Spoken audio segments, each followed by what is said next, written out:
गरज आहे, time waste करायची गरज नाही.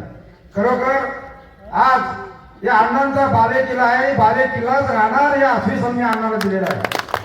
अण्णांची भेट झाल्यानंतर मी अण्णांना सांगितलं आहे, जेव्हा आमदार शिवाजी पाटील साहेबांच्या जेव्हा विधानसभेमध्ये आम्ही प्रचार केलो या गावामध्ये आणि माझ्या समोर फक्त 2 वर्षाचा या राजकारणाचा अनुभव आणि माझ्या समोर जे दिग्गज म्हणजे 30-25 वर्षाचा अनुभव घेऊन त्यांच्याशी झुंज करणारा हा सैनिक तुमच्या समोर उभा आहे. आणि मी सांगितलेलं आहे, अरे बघतोच काय मुजरा कर, अशी जर परिस्थिती निर्माण करायची असेल तर तळागाळामध्ये पोहोचायची गरज आहे. आणि कसं पोहोचायचं हे अण्णांच्या माध्यमातून आम्ही शिकवलं आहे.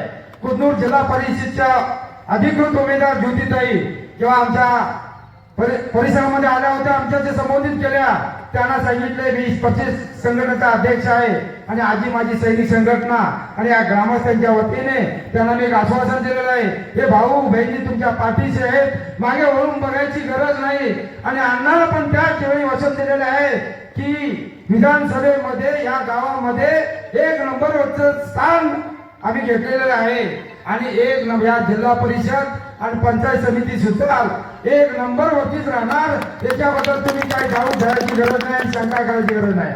खरोखर आज कुदनूर जिल्हा परिषद मधून ज्योतिताई आणि पंचायत समिती तुर्केवाडी शिवाजी अण्णा तुपारे यांच्या पाठीशी राहून कमळ या चिन्हावरती चिन्ह दाबून यांना प्रचंड मतांनी विजय करूया आणि विजय करणार. अनेकदा मी तुम्हाला आश्वासन देतो. आणि विकास काय आहे, फक्त भाषणामधून विकास करतो.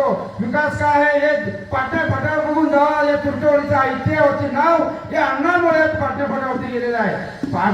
पाट्यावरती ऐतिहासिक स्कूल असलं तरी सुद्धा त्या ऐतिहाच्या शाळेवरती तुर्केवाडीचं नाव आहे. आणि नाव कोणामुळे मिळालं असेल तर आमचे आदरणीय अण्णा भाऊ मिळालेलं आहे आणि यांचे ऋण आम्ही कधी विसरणार नाही. विकास फक्त पक्षासाठी लढणं हे प्रत्येक कार्यकर्त्याचं काम नाही. माझ्या पक्षाचं कर्तृत्व काय आहे हे आपल्याला जाणण्याची गरज आहे. मतदान माणसं मी प्रत्येक माझ्या कार्यकर्त्यांना सांगत असतो, मन